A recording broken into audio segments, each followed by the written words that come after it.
Welcome to our news updates. New Hampshire's top election official says he will not invoke the 14th Amendment to the U.S. Constitution to bar former President Donald Trump from the election in the state, which is hosting the first primary on the Republican nomination calendar.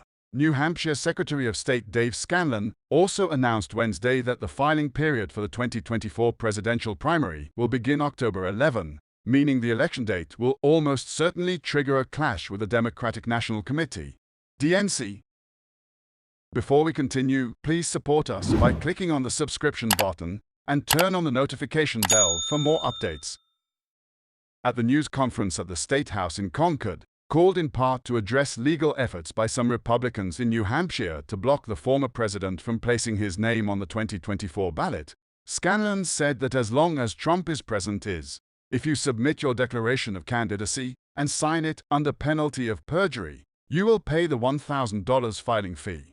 Your name will appear on the presidential primary ballot. This language is not subject to discretion, Scanlon emphasized. Bryant Corky Messner, a lawyer and prominent Republican who won the 2020 Republican Senate nomination, largely thanks to Trump's support, was considering a lawsuit if Trump asked to put his name on the ballot. Messner very publicly questioned the former president's eligibility to run for the White House, citing Section 3 of the 14th Amendment to the United States Constitution. This section bars those sworn to support the Constitution from holding office again if they have participated in insurrection or rebellion against the United States or given aid or comfort to their enemies. Efforts to keep Trump off the ballot in 2024 are growing. Aside from Messner's move, John Anthony Castro, a Texas-based attorney making an extremely high-risk bid for the Republican Party's presidential nomination, filed a lawsuit in New Hampshire court aimed at keeping Trump out of the primary. Since Trump ran for the White House for the third consecutive term last November, there has been talk of invoking the 14th Amendment to keep him out of the polls. But the push gained momentum with his recent charges in federal courts and in Georgia over an attempt to overturn the results of his 2020 election loss to President Biden. A legal advocacy group that previously targeted Republican Rep.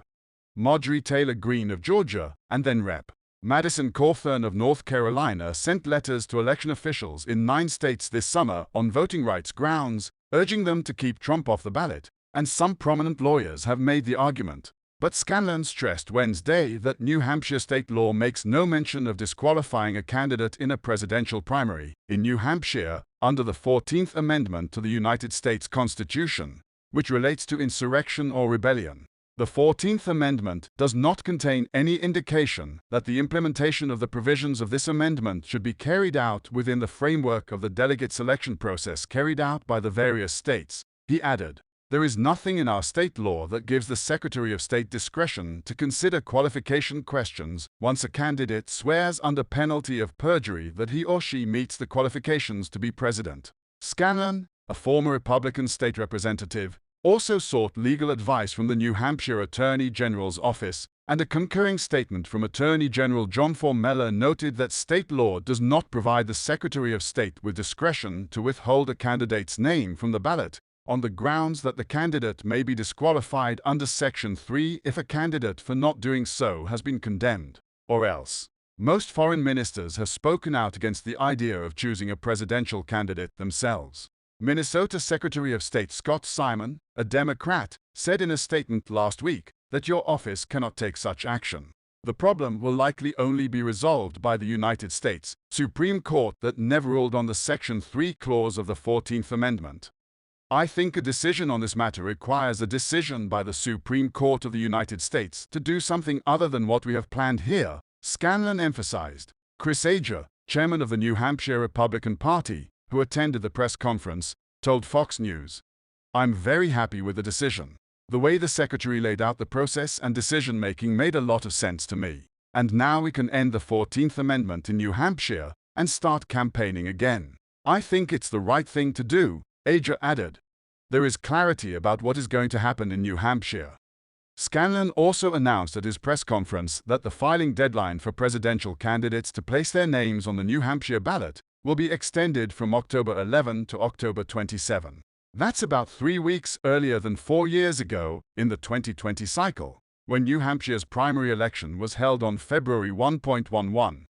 Democrats in New Hampshire challenge bid and DNC over primary date. The first primaries in the race for the White House are taking place in New Hampshire in a century. And while the Republican National Committee is not making dramatic changes to its nominating plan, the Democratic National Committee voted overwhelmingly in early February to dramatically change the top of its schedule for the 2024 election cycle, pushing Iowa and New Hampshire out of its long-standing leadership positions.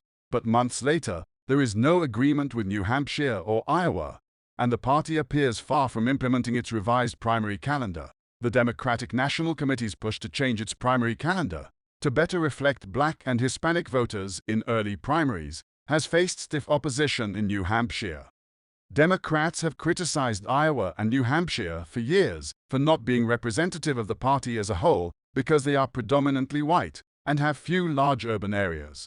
Nevada and South Carolina, which ranked third and fourth on the calendar in recent cycles, are much more diverse than Iowa or New Hampshire.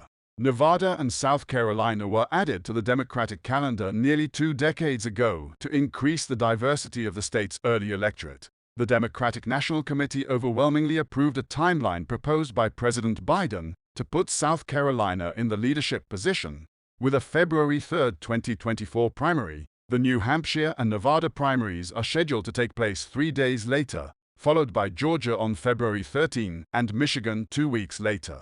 The president and supporters of the plan have argued that it would give more power to minority voters, which Democrats have long rallied on but sometimes take for granted. New Hampshire has a nearly half-century-old law that requires the first presidential primary to be held a week before a similar contest. The Democratic National Committee extended an earlier deadline to September 1 for New Hampshire to come into compliance or face exclusion from the early state window for the 2024 cycle.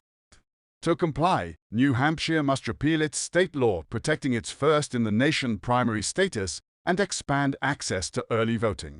But with Republicans in control of the New Hampshire governor's office and both chambers of the state legislature, the state's Democrats have repeatedly argued that this is a failure.